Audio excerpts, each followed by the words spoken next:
I chose to protect my younger son after he slept with my older son's wife, but my eldest exposed every family secret, cut us out of his life, and left us, realizing we destroyed everything for a lie. I am writing this on a throwaway account because people in our social circle and church community are avid Reddit users, and the gossip is already suffocating enough. I was told that Reddit can be brutally honest, sometimes cruelly so. I need that right now. I need to know if I truly destroyed my family, or if I was just a mother caught in an impossible nightmare trying to keep the pieces from shattering. My husband and I have 2 sons. Julian is 35 and Leo is 32. They were raised under the exact same roof in the Chicago suburbs, went to the same private schools, and lived under the same rules. If anything, Julian had the easiest childhood, because he was the very first grandchild on both sides of our family. He was doted on, celebrated, and given every advantage. As he grew up, Julian became fiercely independent, serious, and incredibly focused on his ambitions. He was the kind of teenager who tracked his savings in a spreadsheet while his peers were out partying. In his early 20s, Julian joined our family's custom woodworking and high-end cabinetry business. He didn't just join it, he revolutionized it. He took over the financial side, modernized our supply chains, and expanded our client base to commercial developers. He was the rock of our family. 7 years ago, he married Chloe. They had dated for 5 years prior, building what looked like a rock-solid foundation, but their marriage hit a wall when they struggled with severe fertility issues. Everyone in the family knew about it because it consumed their lives. There were endless IVF cycles, hormone injections, taking up space in our fridge during family holidays, strict cycle tracking, and devastating monthly letdowns. It was incredibly stressful. Every Thanksgiving and Christmas, the extended family was walking on eggshells, terrified to ask about their progress or mention other people's children. Leo, my youngest, is the polar opposite of Julian. He is incredibly social, effortlessly charming, and the type of guy who can walk into a room of strangers and leave with 5 new friends. Has he had more job changes and volatile relationships than his brother? Yes. He tried to start a boutique coffee roastery that went under, dabbled in real estate, and bounced between sales jobs. Some people just take a little longer to find their footing in life. We have helped him financially here and there, which I believe is entirely normal for parents who have the means. I have never seen supporting your child as a crime. When Chloe married Julian, she fit into our family seamlessly. She was warm, deeply empathetic, and always the first to arrive at our Sunday barbecues to help me prep the salads. She remembered everyone's birthdays and coffee orders, but behind closed doors, things were straining. During their IVF struggles, Chloe would sometimes sit in my kitchen crying over a glass of wine, venting that Julian was emotionally completely distant. She said he was always buried in his laptop's crunching numbers, treating their fertility journey like a business acquisition rather than an emotional one. I took this as standard marriage fatigue. I patted her hand and told her that stress changes people and that they would get through it. Last year, the impossible happened. Chloe got pregnant naturally, no expensive IVF, no clinical appointments. The entire family was over the moon. We hosted a massive family dinner to celebrate. I made all of Julian's favorite foods. That night, Julian looked lighter than I had seen him in a decade. The heavy stoic burden he always carried seemed to vanish. He was smiling, holding Chloe's waist, talking excitedly about nursery paint colors. It felt like the universe was finally rewarding them for their pain, but 2 weeks later, the nightmare began. Leo came over to our house late on a Tuesday night. It was pouring rain. He looked physically ill-pale and smelled faintly of stale beer. He sat at my kitchen island, put his head in his hands and started sobbing. He admitted that he had made a catastrophic mistake months earlier. He confessed that one night after a family party where Julian had gone to bed early to work, he and Chloe had stayed up drinking on the patio. He said they had both drank too much, started complaining about their respective lives, and ended up sleeping together in the guest house. He swore to me, looking me dead in the eyes, that it was a one-time drunken mistake. He said it meant absolutely nothing, that Chloe was horrified by it, and they had agreed to bury it forever. He was terrified because the timeline of the miracle pregnancy lined up perfectly with that night. As a mother, when your child drops a bomb like that, your brain goes into immediate damage control. My heart pounded so hard, I thought I was having a heart attack. My immediate thought was that this revelation would violently destroy our entire family. If the baby was Julian's, bringing this up would ruin a marriage and taint a beautiful pregnancy over a drunken mistake. If the baby was Leo's, I couldn't even fathom it. I made a split-second decision. I grabbed Leo by the shoulders and told him to shut his mouth, get his life together, and never, ever speak of this again. I told him to focus on his own path and let his brother be happy. I did not run to Julian with the truth. I didn't want to detonate a nuclear bomb over something that might be biologically irrelevant. I was trying to prevent a disaster. The baby, a beautiful little boy, was born earlier this year. He was healthy, and Julian was the proudest father I had ever seen. He bought matching custom woodworking tools for the nursery. Then the floor fell out from under us. 3 months after the birth, Julian quietly, without telling a single soul, ordered a private paternity test. He swabbed the baby's cheek while Chloe was asleep. When the results came back, it confirmed he was not the father, but Julian didn't stop there. He somehow managed to get a sample from Leo. I still don't know how, maybe from a discarded coffee cup at the shop, and ran a second private DNA test. That test showed that Leo was the biological father. Julian confronted Chloe with the papers. Faced with undeniable proof, Chloe broke down and confessed. But she didn't just confess to the one night Leo had told me about. She admitted that the affair had been going on for over 4 months. It wasn't a drunken slip-up. It was a repeated, calculated betrayal. She cried that she felt lonely, that Julian was essentially a roommate who only cared about the company's profit margins, and that Leo made her feel seen and desired. I am not excusing her actions. Cheating is vile, but marriages are deeply complex, and people on the internet act like life is a simple black and white moral compass, when it is practically entirely grey. Julian completely shut down. The warmth he had shown during the pregnancy vanished, replaced by an icy, terrifying void. Within 48 hours, he packed his bags, moved out of their home, filed for divorce, and stopped coming into the family business.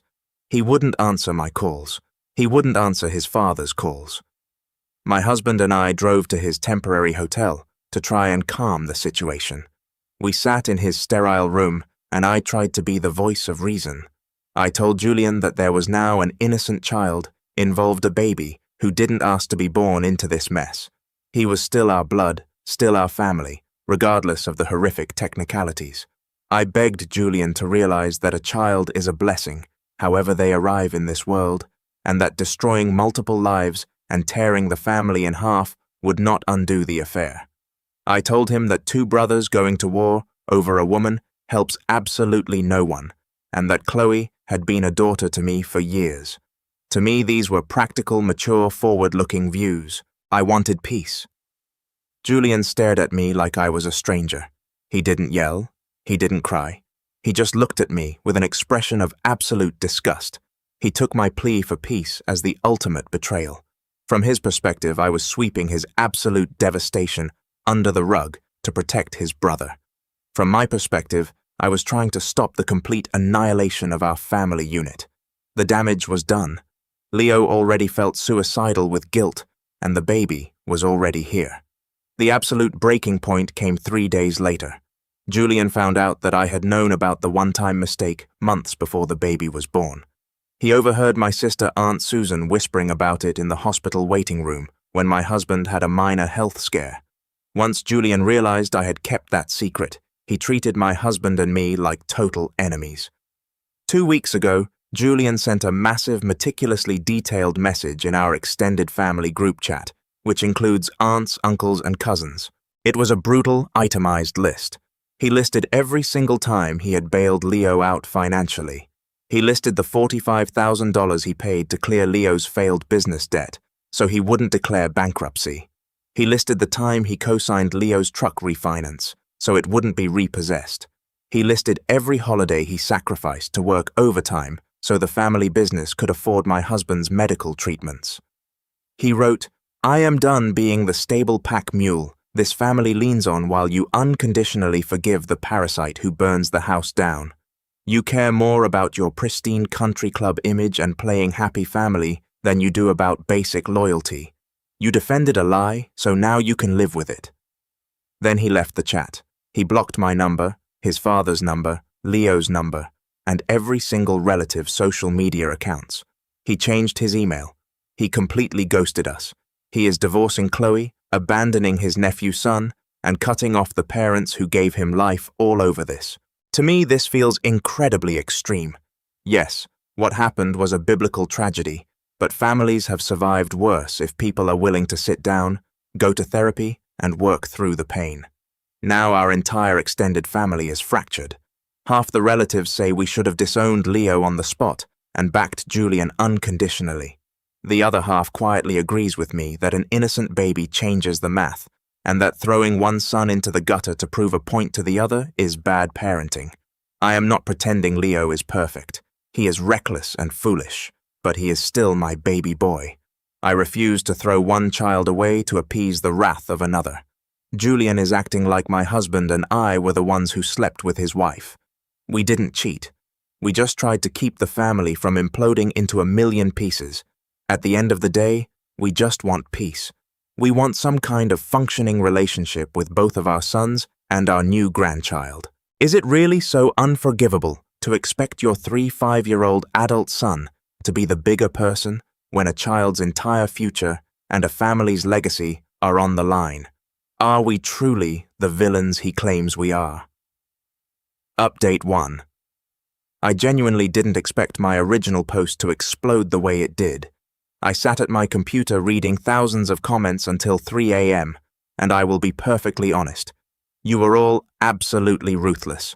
A massive majority of you accused me of having golden child scapegoat syndrome, claiming I favored Leo, my whole life, enabled his toxic behavior, and cared more about avoiding social embarrassment than I did about my eldest son's destroyed heart. I don't fully agree with that harsh assessment, but sitting here in the quiet of my house, I can slowly see how it looks from an outsider's perspective when 30 years of family history is compressed into a few paragraphs. But I still firmly believe many of you are reacting purely on emotion, rather than looking at the crushing practicalities of life. When you are the mother standing in the exact center of the blast zone, you see the ripple effects that the internet ignores.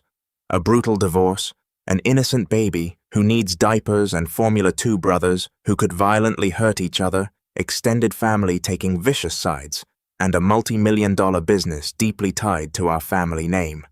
It is never as simple as pick the good son and throw the bad son in the trash. Real life doesn't work like a movie script. That being said, I want to provide some context because my inbox is flooded with questions. Yes, Julian has bailed Leo out financially. I mentioned the $45,000 for the failed coffee business. At the time, Julian told us he was paying it because he didn't want his little brother's credit ruined before he even turned 30. We praised Julian for being such an incredible protective older brother. I never, in a million years, thought Julian would weaponize that generosity years later to prove we used him. As for Leo's job history, yes, he bounces around, but he has never just sat on my couch playing video games. He works. He hustles. He just hasn't found his calling. Some of you act like that makes him a worthless sociopath. Another detail I admitted in the comments that got me absolutely crucified was about Chloe confiding in me. When she told me she felt like she and Julian were just roommates, I did not view that as a green light for her to commit adultery. I viewed it as a desperate wife begging for emotional intimacy. Those droughts happen in long marriages, and couples usually go to counseling and fix it. Looking back with 20/20 hindsight, yes, maybe I should have shaken Julian by the shoulders and told him to stop looking at spreadsheets and start looking at his wife, but I didn't want to meddle. The biggest update, however, is what has transpired over the last 2 weeks since my first post. Julian has made his departure terrifyingly cold and permanent. Last week, our neighbor, Mrs. Gable, casually mentioned seeing a massive moving truck at Julian and Chloe's house. Julian had secretly sold the house. He didn't list it publicly. He sold it off-market to an investor to expedite the process. He didn't tell us. He didn't tell his aunts. He just liquidated his life, packed his things, and vanished into a smaller apartment somewhere in the city. But the part that truly broke my husband's heart was the business. Julian didn't scream or make a scene at the office. He quietly, methodically stepped away. He sent a sterile, legally approved email to all our major suppliers and commercial clients stating he was transitioning out of his role as Chief Financial Officer. He transferred all his administrative passwords, handed his active accounts to my husband, and formally removed himself from the daily operations. From a corporate standpoint, it was a masterclass in a clean exit. From a mother's standpoint, it felt like watching my son lock a steel door in my face. He managed a massive portion of our revenue. His absence has left my husband drowning in paperwork and logistics he hasn't handled in a decade. We also found out from my niece, who works in the administration of our local hospital network, that Julian legally removed my husband and me as his emergency contacts and medical proxies. That stung in a way I can't even describe. To hear that you are no longer your child's family through a niece's text message is a unique kind of hell. Unable to take the silence anymore. My husband and I did something desperate last Sunday. We drove into the city and showed up at his new apartment complex. I know the Reddit armchair psychologists will scream that we violated his boundaries by showing up unannounced, but we are blocked on every conceivable platform. Calling wasn't an option. We didn't go there to yell. We went to look our son in the eyes and plead for a conversation. We waited by the lobby until someone let us in and we knocked on his door. Julian opened it. He was wearing sweatpants and a plain t-shirt. He looked exhausted with deep purple bags under his eyes, but his expression was terrifyingly calm. That calm made it infinitely worse than if he had been screaming. He did not step aside to let us in. He stood blocking the doorway. I started crying immediately, apologizing for the pain he was in, begging him to come to Sunday dinner, telling him we could go to family therapy. Julian just stared at me, letting me ramble until I ran out of breath. Then, in a voice completely stripped of emotion, he said, "You made your choice the night Leo confessed to you in your kitchen. You made your choice when you asked me to swallow my own blood so you wouldn't have to clean up the mess. Parents do not get to preach loyalty and family values and then demand their victimized child embrace his abuser for the sake of a quiet Thanksgiving." My husband stepped forward, his voice cracking. "Julian, please, he's your brother." Julian's eyes darkened. "I don't have a brother. I have a parasite I used to know, and you should probably start relying on him for your retirement since you believe in supporting him so unconditionally." That comment took my breath away. It was so incredibly cruel. We never once told Julian he mattered less. We only tried to explain that the situation was larger than one man's ego. Before we could say another word, Julian said, "Do not ever come to my home again. If you do, I will have you trespassed by the police." He quietly shut the door. I heard the deadbolt click. My husband gripped the steering wheel so hard his knuckles were white the entire drive home. He didn't speak a single word. I know people here will cheer for Julian and say this is the glorious consequence of my actions, but I am still trying to comprehend how a mother begging for her family not to shatter resulted in the complete and total amputation of her eldest son. I don't feel like an evil villain, but sitting in my dark living room, the silence is starting to feel like a punishment I can't escape. Update 2. This nightmare has now mutated and spread far beyond the walls of our home. Extended relatives know everything, not because I sat down and gossiped about my own tragedy, but because catastrophic news like this refuses to stay buried. Someone noticed Julian had scrubbed every single trace of Chloe from his Instagram. Someone else noticed he hadn't shown up to church in a month, and then Leo and Chloe stopped hiding. It doesn't take a detective for a community to connect the dots. The whispers in our church congregation have become deafening. Last Sunday, people were excruciatingly polite to my face, but the temperature in the room had plummeted. Invitations to social events suddenly dried up. During coffee hour, the pastor's wife pulled me aside, gripped my arm a little too tightly, and said, "We are praying heavily for your home, dear. We heard the devil planted a terrible betrayal under your roof." I wanted to vomit. I don't know who leaked the exact details, but the entire town seems to know that my youngest son slept with his brother's wife. I won't lie to you. It is profoundly humiliating. My husband and I spent 40 years building a pristine reputation as a stable, loving Christian family. Seeing our legacy reduced to salacious gossip over casseroles hurts deeply. And yes, I know the Reddit mob will crucify me for caring about my reputation, but when your family business relies on local community trust, your reputation is your livelihood. To make matters infinitely more complicated, Leo has officially moved back into our house. I can already hear the collective groans and the accusations of me enabling him, but please, try to be human for a second. His apartment lease ended. He is drowning in debt from legal fees regarding the divorce fallout, and he desperately needs help with the baby. It was the only logical thing to do, because Leo is here, Chloe is here. At first, she just came over for brief visits to drop off diapers or baby clothes, but now they are openly operating as a couple. They sit at my kitchen table feeding the baby, laughing at inside jokes, acting like a normal family. They do everything together. Whether the extended family likes it or not, they are a unit now. I made the agonizing choice not to fight this reality. The baby is innocent. If Leo is finally stepping up to be a present father, then I have to support that. I call it ensuring my grandchild has a stable environment. Life forms in messy, broken ways. I refuse to punish a baby for the sins of its parents. But while Leo plays house in my kitchen, Julian has doubled down on his isolation, and things have escalated in a way we never saw coming. A few days ago, my niece, the one who works at the hospital, came over for coffee. She looked incredibly uncomfortable. After beating around the bush, she finally confessed that Leo had been making dark, jealous comments about Julian for over a year before the affair even started.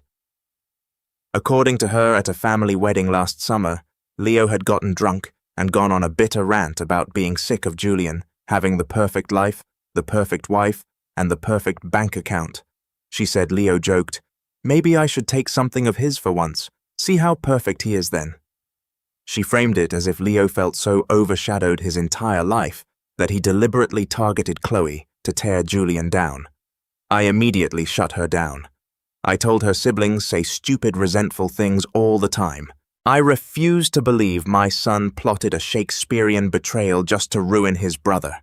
Leo is impulsive, reckless, and driven by immediate gratification. He is not a calculating mastermind. But I have to admit, lying in bed that night, her words planted a sickening seed of doubt in my stomach. Did Leo know exactly what he was doing? But the biggest shock, the event that truly sent my husband into a panic, happened last Thursday. Our corporate accountant, Mr. Abernathy, called an emergency meeting. We knew Julian had stepped away from his daily duties, but we assumed his equity and shares in the LLC were just sitting dormant. We were incredibly naive. Mr. Abernathy slid a stack of legal documents across his desk. Julian hadn't just walked away. He had executed a flawless, ruthless financial extraction months ago, right after the DNA results.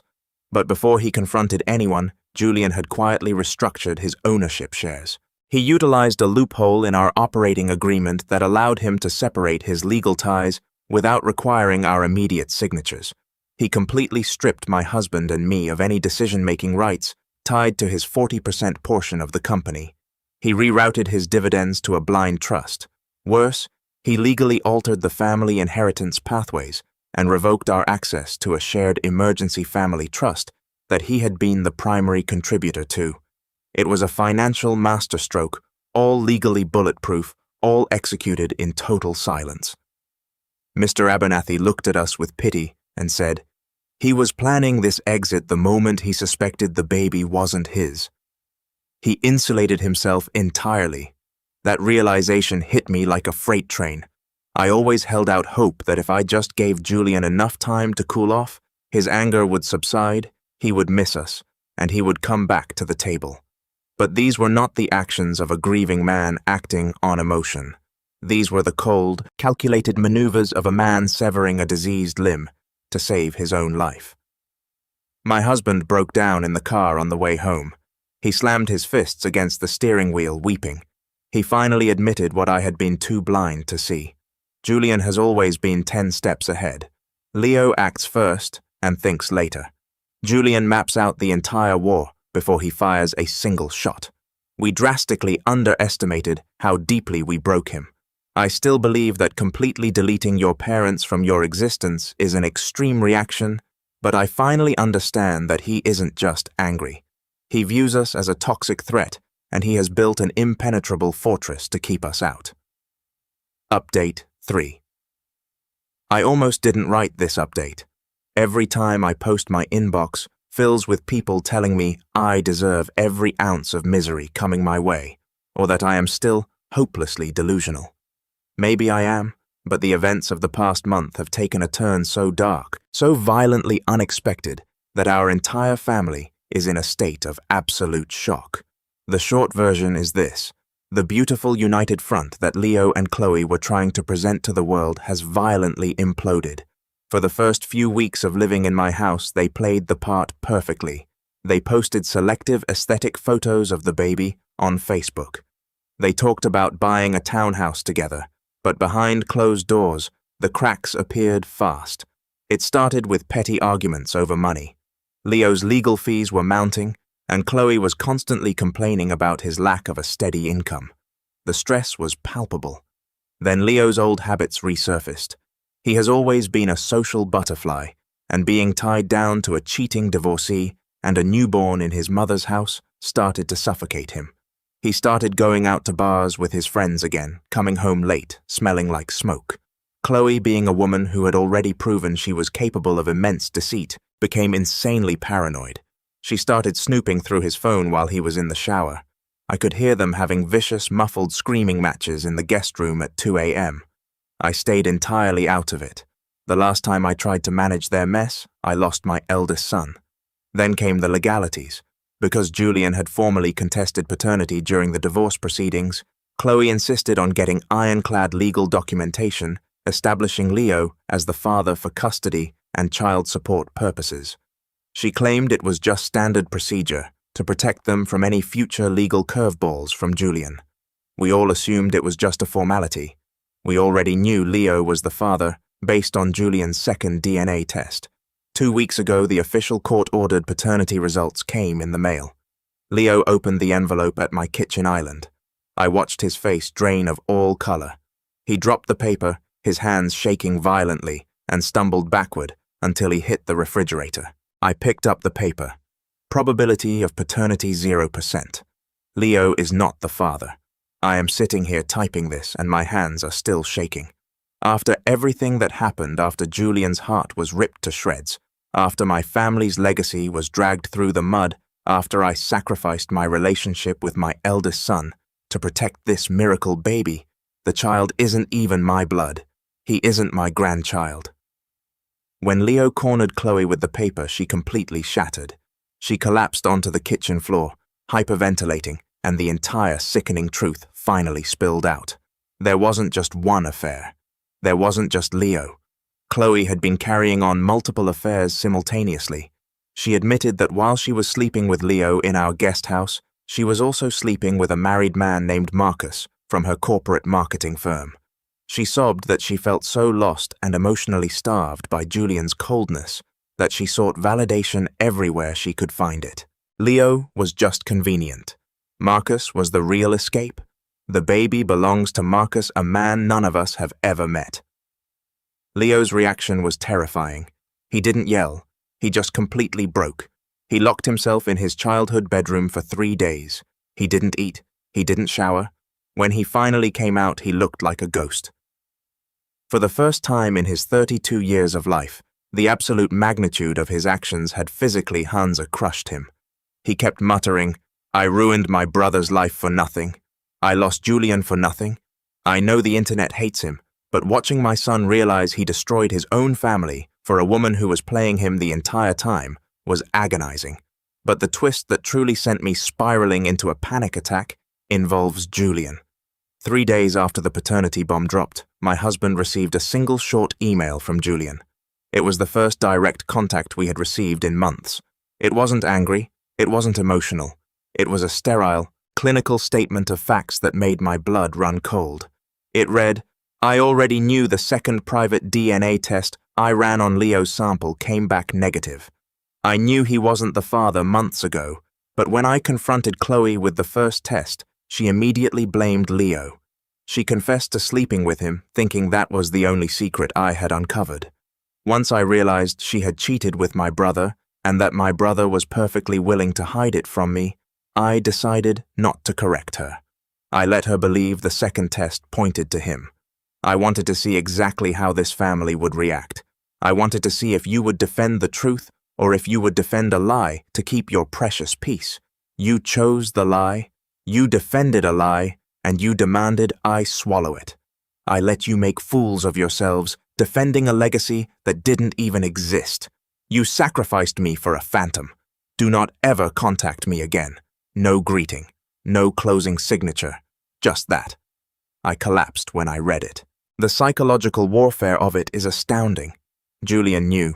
He knew Leo wasn't the father, but because he was so profoundly disgusted by the fact that Leo had slept with his wife at all, he weaponized the pregnancy against us. He let us humiliate ourselves. He let us burn our own house down just to prove to himself that we were exactly who he thought we were. Part of me is screaming that this is unbelievably cruel. If he had just told us the truth, he could have saved us all this unimaginable chaos. But the deeper, darker part of my soul, the part I can barely admit exists, knows exactly why he did it. He felt we didn't deserve the truth. He tested our loyalty, and we failed spectacularly. The social fallout has been apocalyptic. The same church members who whispered about Leo are now whispering about Chloe. Chloe is universally despised. I told her to pack her things and leave my house immediately. I couldn't even look at her face.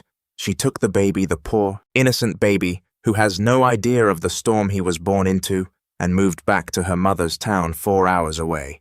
I heard through the grapevine that Marcus's wife found out and Chloe was fired from her marketing firm. I don't care. Julian remains a ghost.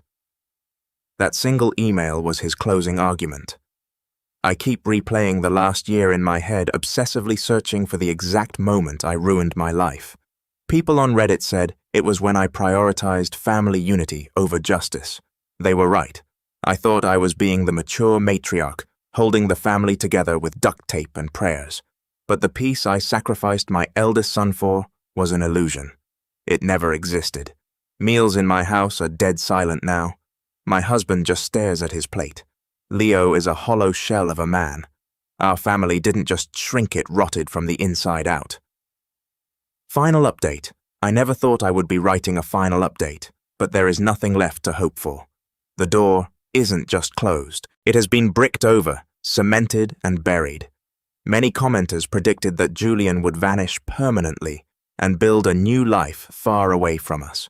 I thought that was overly dramatic. I thought eventually blood would call him home. I was so arrogant. We found out 3 weeks ago through a distant cousin's LinkedIn connection that Julian doesn't even live in the United States anymore. Months ago, right around the time he sent that chilling email, he accepted a massive executive role at an international logistics firm and relocated to London. He didn't just move across state lines, he crossed an ocean. He bought a new residence, integrated into a new company, and started new life. He handled his immigration and asset transfers with the same silent, terrifying precision he used to dismantle his ties to our family business. Everything was clean. Everything was airtight. But we didn't just lose him to a new country. We lost him to a new family. Julian is engaged. The woman he is marrying is named Maya. She was ironically Chloe's former best friend from college. Before the internet explodes with accusations of Julian having his own affair, let me clarify what we learned from extended family. Maya was the one who originally suspected Chloe was cheating. When Julian's world fell apart, Maya was the one who helped him piece together the timelines. She was the one who provided him with the security footage from her own apartment building that proved Chloe was sneaking around with Marcus. She helped him expose the entire web of lies. Their relationship did not start until long after Julian's divorce was finalized, and he had severed ties with us. They bonded over the shared trauma of Chloe's betrayal, and it blossomed into something real.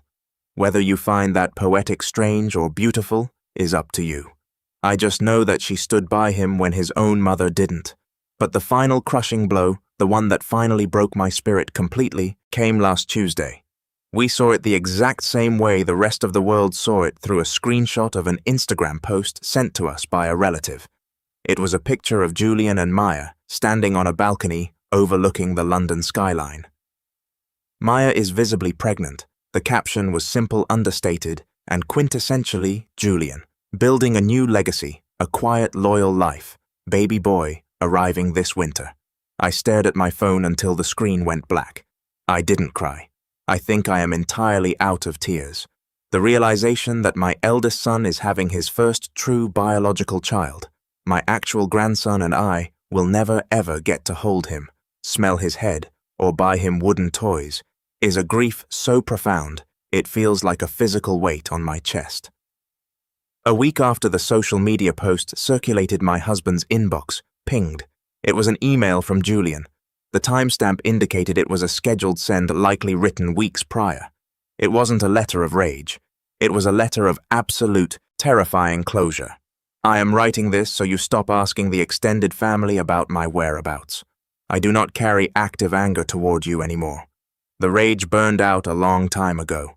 I have forgiven you in the sense that I no longer allow your decisions to dictate my mental health, but you need to understand that forgiveness does not equal access.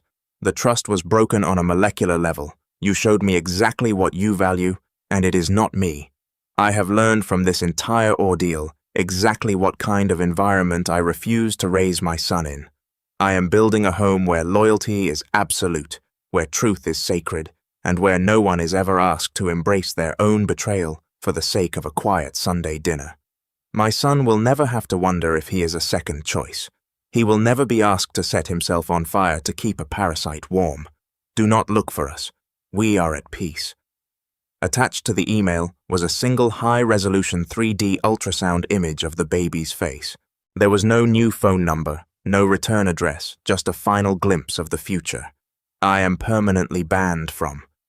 It was a statement, not a conversation. Since that day, our house has felt like a tomb. Leo packed up his few remaining bags and left. After the reality of Chloe's ultimate betrayal and Julian's total victory settled in, Leo couldn't look at us anymore. He couldn't look in the mirror. He moved to a different city to sleep on a friend's couch, desperate for a reset. He is drowning in debt, working a miserable warehouse job, and for the first time in his life, we cannot bail him out. The business adjustments Julian made before he left crippled our cash flow. Without Julian's financial maneuvering and commercial contacts, our custom cabinetry business has lost 3 major development contracts. We are downsizing. My husband looks 10 years older, his shoulders permanently slumped, spending his evenings staring blankly at the television. Chloe is gone. Leo is gone. Julian is gone. I sit in this massive, impeccably decorated house surrounded by silence. I have had a lot of time to sit with my choices. I still believe that families should strive for peace. I don't suddenly believe that screaming matches and scorched earth tactics are good things, but I finally painfully understand what Reddit was trying to tell me. Pushing for a fake peace without demanding accountability and acknowledging profound hurt is just a delayed explosion. You cannot build a foundation on a lie and expect the house to stand. I tried to keep both of my sons. I tried to play God with their emotions to protect my vision of a perfect family, and in doing so, I lost everything. Julian made his choice. He executed it flawlessly, and he is building a beautiful life thousands of miles away. He survived us, and now we have to survive the silence he left behind.